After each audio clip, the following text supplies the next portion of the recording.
오늘 우리가 함께 봉독해 본 이 본문 말씀 가운데는 우리들에 대한 하나님 사랑의 확증을 위한 것이요, 또 하나님 사랑이라는 게 무엇인지에 관해서 우리에게 일깨워주는 완결판이라고 해도 좋은 그런 말씀입니다.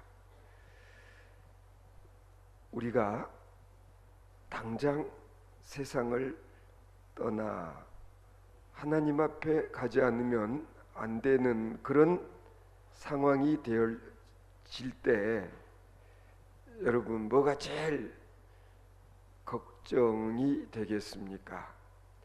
내가 이대로 죽어 하늘나라에 가게 되면 하나님께서 나를 정말 용납해 주시고 그리고 천국에 들어갈 수 있게 해 주실까?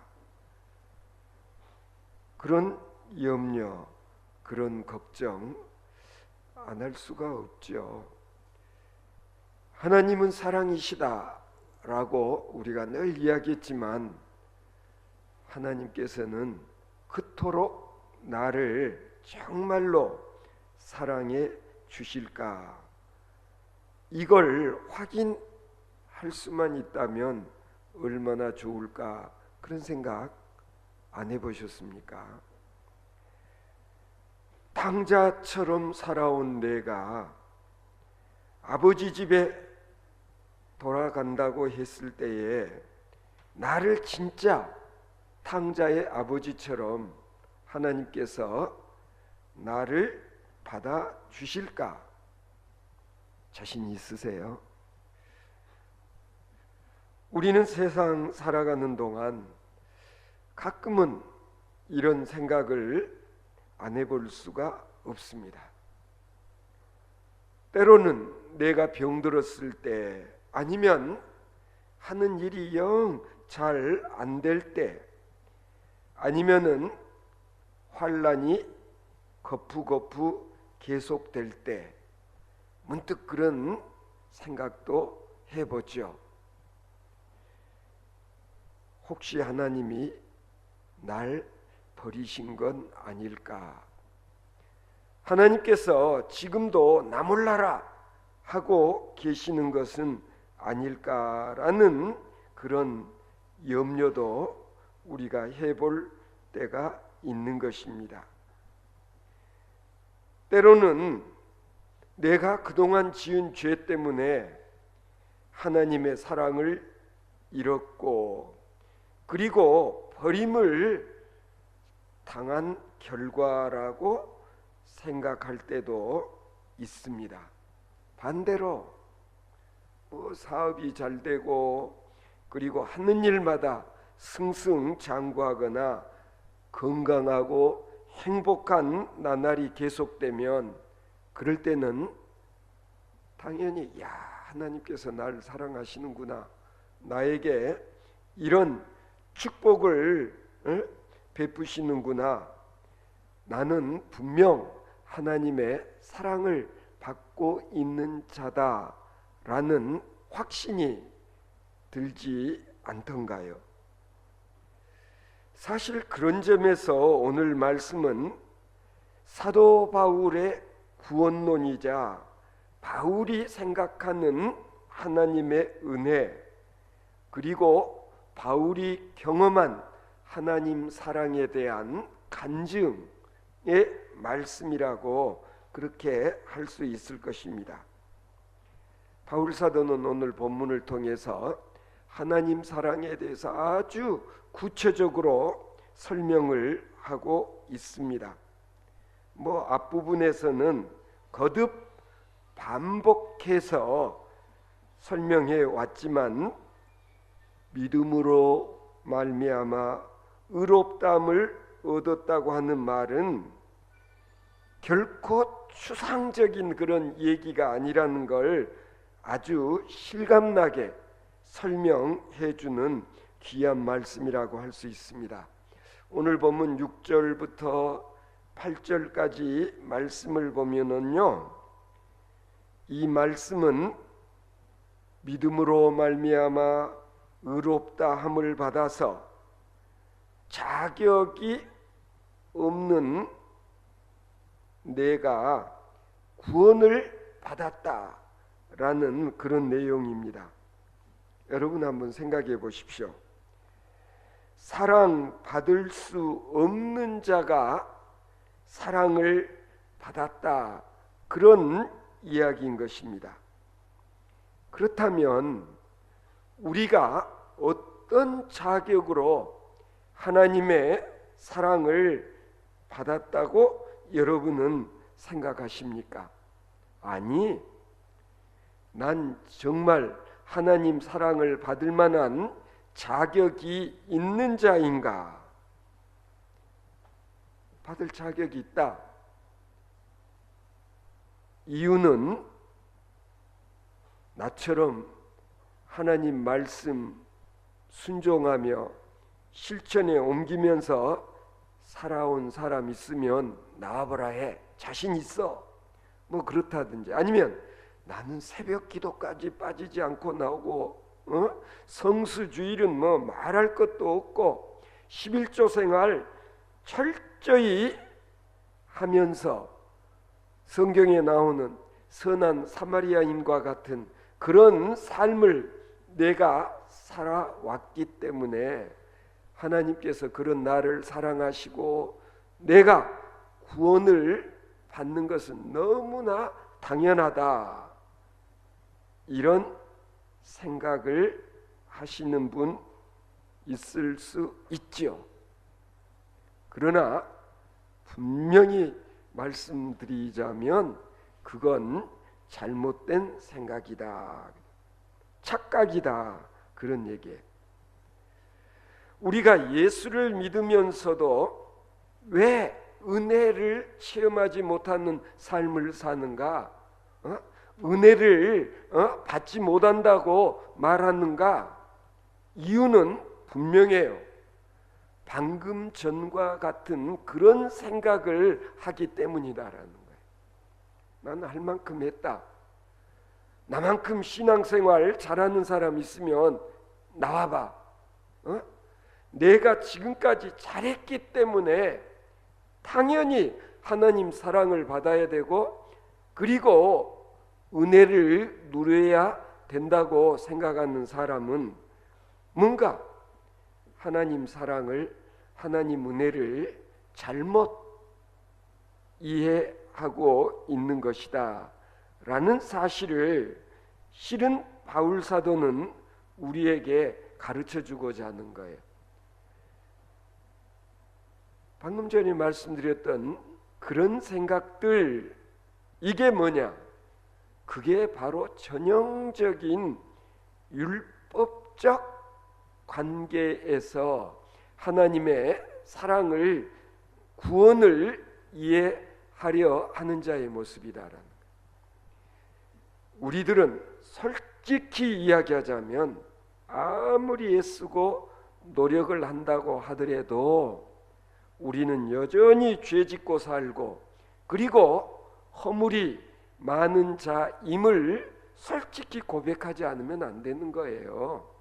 중요한 사실은 뭐냐면 바로 그런 나를, 그런 우리를 하나님께서는 사랑하시고 우리를 용납하시고 우리를 자녀로 받아 주신다는 사실, 이것이 바로 하나님의 은혜라는 것을 알아야 된다는 거죠.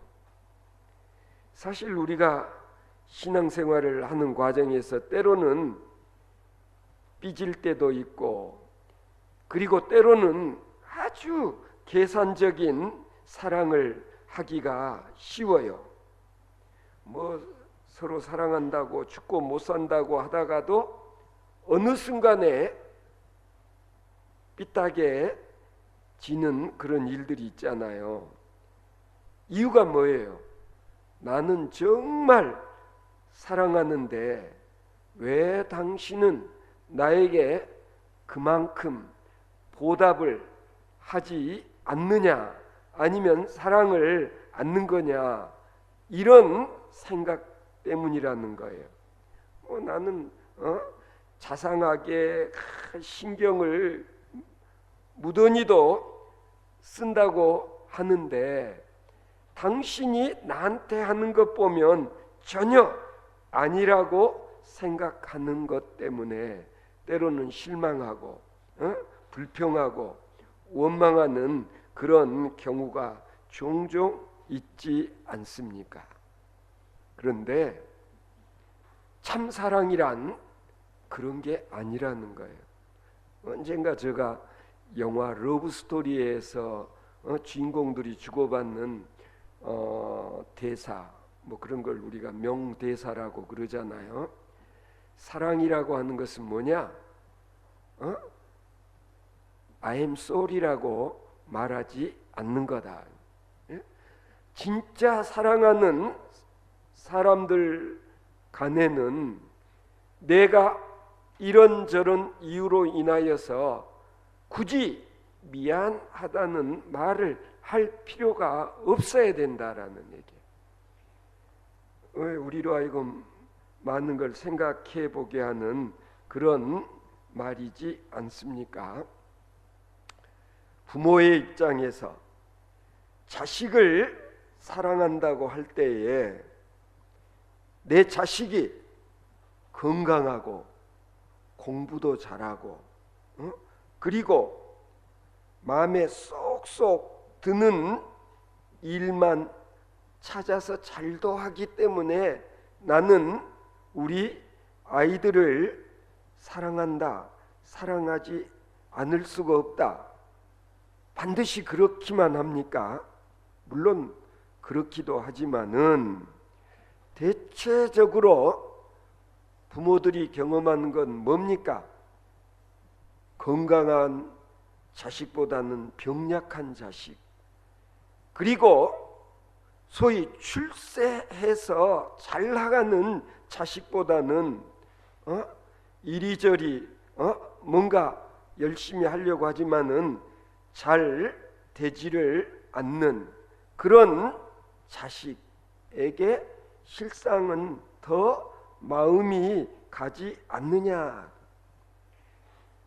건강하기 때문에 예를 들어서 출세해서 내 위신을 체면을 세워주기 때문에 그런 자식만을 사랑한다면 그것은 부모의 사랑이 아니다라는 그런 얘기죠. 우리 인간들도 사실은 그러는데 하나님의 경우는 더더욱 그렇다라는 얘기예요. 즉 이러한 이유로 뭐 때문에 사랑을 하는 것이 아니라 실상은 부모들 기대에 미치지 못하고 부모들 마음에 들지 않는 그런 일들을 한다고 할지라도 그럼에도 불구하고 그 자식을 사랑하는 것, 그게 부모와 자식의 관계인 것처럼 실은 하나님의 사랑이 그렇다는 거예요. 우리가 뭘 잘 하기 때문에 마음에 쏙쏙 들기 때문에 우리를 사랑하는 것이 아니다라는, 하나님의 사랑은 그렇다라는 거예요.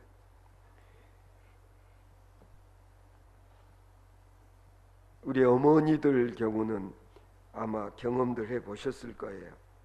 그 산고 끝에 10달 태중에 아이를 지니고 있다가 출산을 어렵게 하고 난 다음에 핏덩이 같은 아이를 낳아놓고 어때요? 낳자마자 어머니는 이 핏덩이를 사랑한다라는 거예요. 대번에 젖을 물리고 그리고 진자리 마른 자리 이렇게 갈아 누이시는 그런 어머니, 그건 사랑하기 때문에. 생각해 보면 막 낳아놓은 이 아이가 장차 어때요? 미인 소리를 들을지 아닐지. 갓난애기 막 낳아놓은 거 가연이 본 적이 있어? 동생 막 낳아놓은 거 다현이는 어때? 혹시 다른 집 가서도 막 낳은 지 얼마 안 되는 꼬마 본 적이 있어? 얼굴이 어때? 막 낳아놓은 아이들 보면은 물속에서 살았기 때문에 아주 쭈글쭈글 쭈글쭈글. 그리고 막 낳아놓은 아이들 보면은 좀 원숭이 같이 보이기도 하지 않아요? 대체적으로 보면 좀 이상하게 생겼어요. 그래도 부모들은 그런 아이 낳아놓고 기뻐하고 사랑해요. 그리고 이름을 지어주고 이 애가 장차 효자 노릇할지 아니면 불효자로 막 속색이고 애물단지 노릇할지 모르잖아요. 장차 얘가 어떤 아이가 될지 모르지만은 그러나 부모들은 그 아이를 사랑하고 아끼고 그리고 그 아이를 위해서 기도하지 않아요. 하나님의 사랑은 그 이상의 사랑이라는 걸 알아야 돼요. 우리 인간들이 그렇지만 하나님은 더 하신다. 오늘 8절 말씀을 한번 보시면은요, 우리가 아직 죄인 되었을 때에 그리스도께서 우리를 위하여 죽으심으로 하나님께서 우리에게 대한 자기의 사랑을 확증하셨느니라 그랬어요. 정말 이 말씀을 읽고 또 읽어보면 놀라운 말씀 아니에요? 우리가 아직 죄인 되었을 때에 이게 중요해요. 내가 착하고 선하고 그냥 나무랄 데 없는 그런 인간이 되었기 때문이 아니라 아직 허물도 많고 죄가 많은 그런 나를 하나님께서는 사랑하신다는 걸 확증해 주셨다. 누구 얘기예요? 바울 사도의 이야기예요. 자기의 경험이에요. 간증이에요. 얼마나 사랑하셨는가 하나님께서 그런 나를, 아들을 십자가에 죽으시게 함으로 당신의 사랑을 확증해 주신 하나님, 우리는 하나님의 이 사랑을 잊어서는 안 된다는 거예요. 하나님 사랑을 설명하기 위해서 소위 이 십자가의 언어를 사용하셨다, 그렇게 이야기할 수 있어요. 내 대신 하나님은 당신의 아들을 죽게 하셨다. 십자가를 바라다 볼 때마다 우리는 이걸 생각해야 된다는 거예요. 내 죄 때문에 내가 죽어야 할 터인데 하나님께서는 내 대신 당신의 아들을 저기서 희생 제물이 되게 하실 정도로 나를 사랑하셨다. 이게 하나님의 사랑이다. 내가 아직 죄인이었을 때에 그런 뜻이에요. 하나님의 아들 예수 그리스도께서 죽으심으로 우리는 자유함을 누리게 되었다는 거예요. 그가 죽음으로 내가 살게 되었다라는 사실이에요. 내가 져야 할 십자가를 그분이 대신 지셨다. 여기에 하나님의 놀라운 지혜와 능력이 있다는 겁니다. 우리가 여기서 가장 눈여겨봐야 될 건 뭐냐면은 내가 어느 상태에 있었을 때에 하나님 사랑을 받았는가 하는 점이에요. 오늘 본문 6절을 한번 보시면은요, 우리가 아직 연약할 때에 그랬어요. 우리가 아직 연약할 때 마치 막 태어난 신생아처럼 아무것도 할 능력도 없고 내 스스로 먹을 수도 없고 내 스스로 걸을 수도 없는 그런 상태에 있는 나를 부모님들이 사랑하셨던 것처럼 내가 죄짓고 죄인이었을 때에 하나님께서는 그런 나를 사랑하셨다는 사실이 하나님의 사랑이 무엇인가를 우리에게 드러내 보여주는 거라는 거죠. 여러분, 진정한 사랑이라는 것은요, 실상은 유치한 수준에서 시작되어진다라는 걸 알아야 돼요. 우리가 부모님으로부터 가장 사랑을 많이 받았을 때가 언제일까? 언제일 거라고 생각해요? 언제?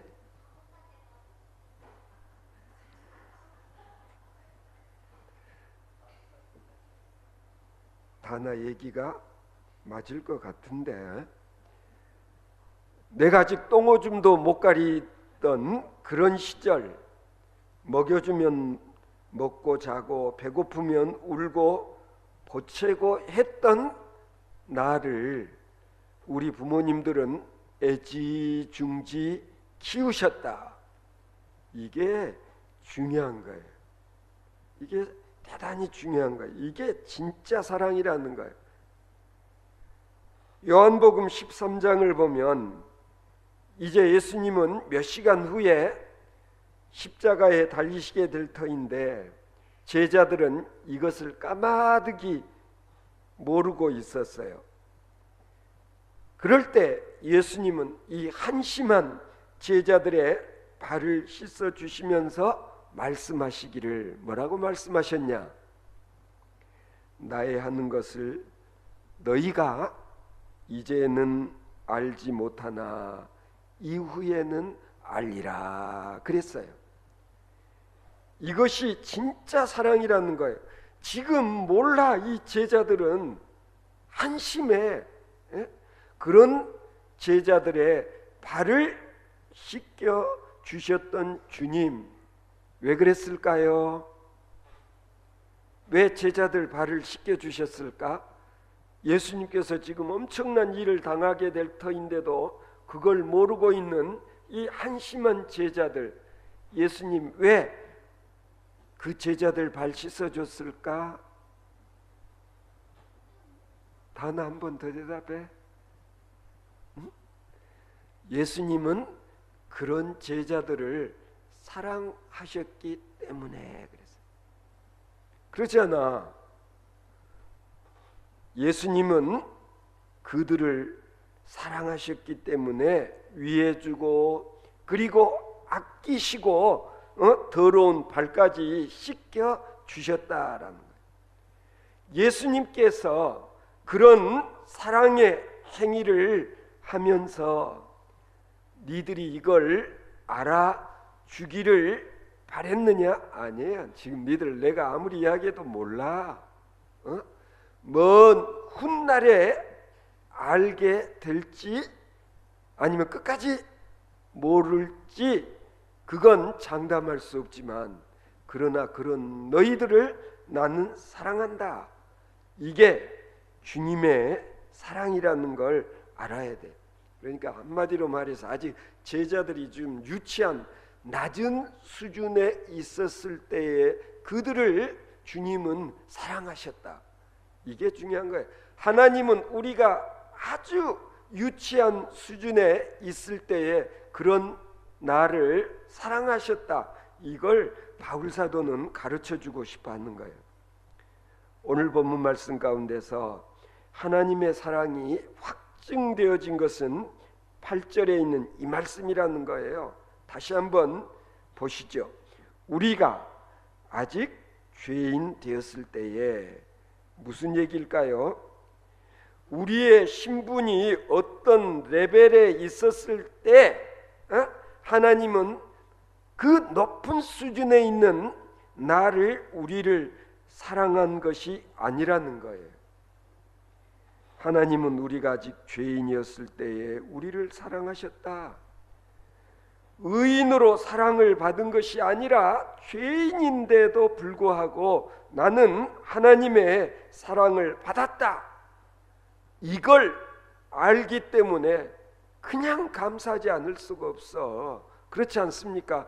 내가 잘나서 대단해서 하나님이 나를 사랑하신다면 이건 당연하지만, 내 죄로 말할 것 같으면 도저히 하나님의 아들이 되고 딸이 될 수 없는 그런 나를, 우리를 하나님께서 사랑하셨기 때문에 이게 얼마나 놀라운 큰 은혜냐. Amazing Grace라는 이 영어 말이 바로 이런 걸 의미하는 거예요. 그렇죠? 사랑받을 만한 위치에 있을 때에 사랑하고 사랑받는 것은 너무나도 당연하지만, 하나님은 그렇지 아니하다.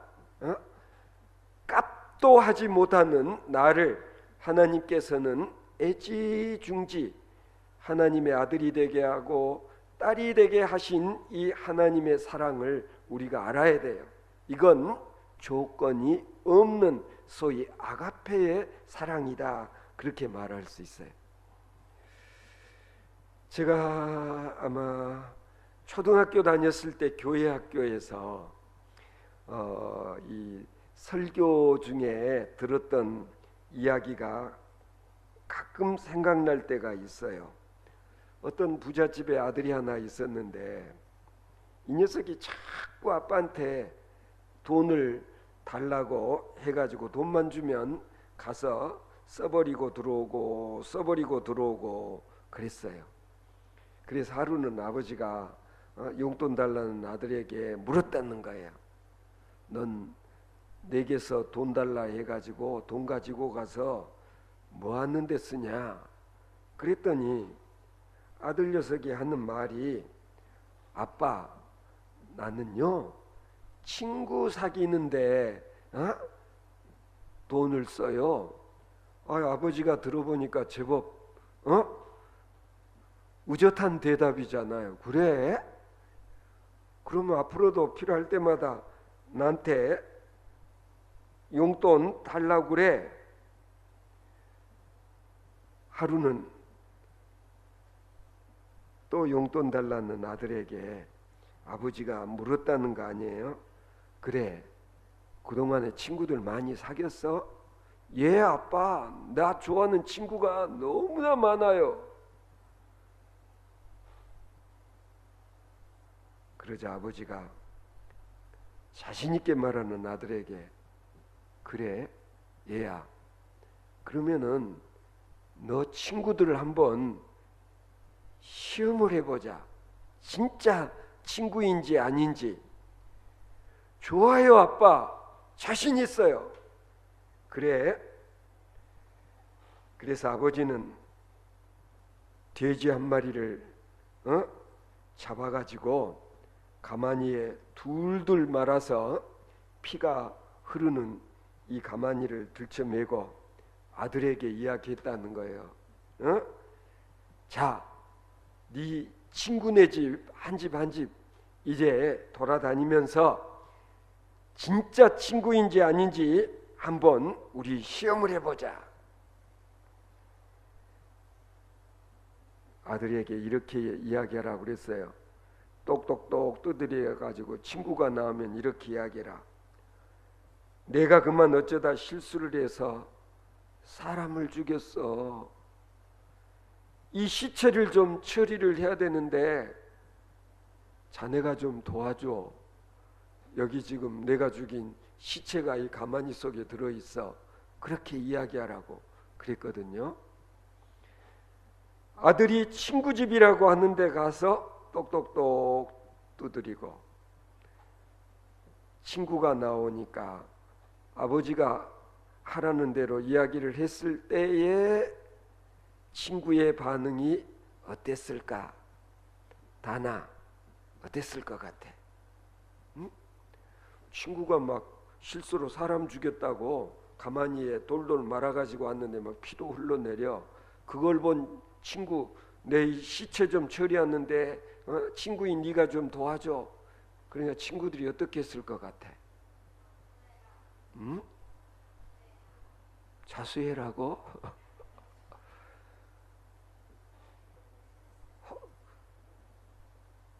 그런 친구가 됐어도 좋은데 혹시라도 같이 잡혀갈까봐 난 그런 일 할 수 없어. 문 탁 닫고 들어가 버리는 거야. 다른 친구네 집 또 가보자.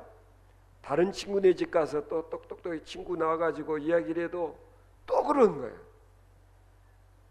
몇 친구라는 친구 집 다 돌아다녔는데 한 친구도 도와주려고 하는 친구가 없었어. 그러자 아빠가 아들에게 이야기를 했어. 이제는 아빠 친구네 집 한번 가보자. 그래가지고 아빠가 친한 친구라는 집에 가가지고 똑똑똑 두들려서 그래 아빠 친구가 나와서 아빠가 이야기를 똑같이 했어. 이보게 내가 실수로 그만 사람을 죽였네. 그래서 이 가만히에 둘둘 말아왔는데 이 시체를 좀 묻고 하는 일을 자네가 좀 도와줘. 그랬더니만 아빠 친구가 하는 말이 아이고 이 사람아 어서 들어오게. 들어와서 나랑 같이 의논을 하세. 그러자 아버지가 친구에게 실은 이 속에 시체가 들어있는 게 아니라 돼지가 한 마리 들어있어. 내가 오늘 우리 친구 아들에게 친구의 우정이 뭔지 진짜 사랑이 뭔지 확인시켜 주려고 이와 같은 쇼를 했었네. 그래가지고 친구네 집에서 잡아온 돼지를 가지고 통돼지 바베큐를 해서 잘 먹고 그리고 아들에게 이봐 친구란 이래야 되는 거야 라고 이야기해 줬다는 그런 이야기. 진짜 친구라면은 친구를 사랑한다면 나도 같은 죄인이 되고자 하는 마음이 없이는 이런 일을 하기가 어려운 것이다 라는 걸 어렸을 때 교회에서 들은 적이 있는데 가끔 생각날 때가 있어요. 바울 사도는 바로 오늘 이와 같은 일을 우리에게 깨우쳐 주는 거예요. 우리가 아직 죄인 되었을 때에 하나님은 이미 우리를 사랑하셨다. 그리고 오늘 본문 10절을 보면 우리가 원수 되었을 때에 그랬어요. 원수 되었을 때에 바울 사도가 생각하기를 자신은 한때 예수님과 원수지간이었어요. 그러잖아요. 왜? 예수 믿는 사람들 막 잡아 족치는 일에 앞장섰던 일을 했기 때문에 예수님 편에서 보면 바울 사도 사울 저놈은 나쁜 놈이야. 나를 따르고 믿는 사람들 핍박하는 사람이었으니까. 그런 나를 예수 그리스도는 찾아오셔가지고 나로 하여금 그리스도의 사도가 되게 하셨다라는 사실을 생각할 때마다 주님은 주님의 사랑이 무엇인지를 나에게 확증해 주셨다고 고백하지 않을 수 없었던 거예요. 성도 여러분 어떻습니까? 이와 같은 사랑이 오늘 우리에게도 유효하다. 그렇잖아요. 하나님은 지금도 사도 바울을 그렇게 사랑하셨듯이 오늘도 우리를 그렇게 사랑하신다. 이것이 바로 하나님 사랑의 확증이라는 걸 우리에게 깨우쳐 주는 거예요. 그래서 우리도 범사에 감사하고 항상 기뻐하고 그리고 쉬지 않고 기도하는 하나님의 사람들로서의 삶을 더불어 살아가는 우리 모두가 되어질 수 있기를 바랍니다.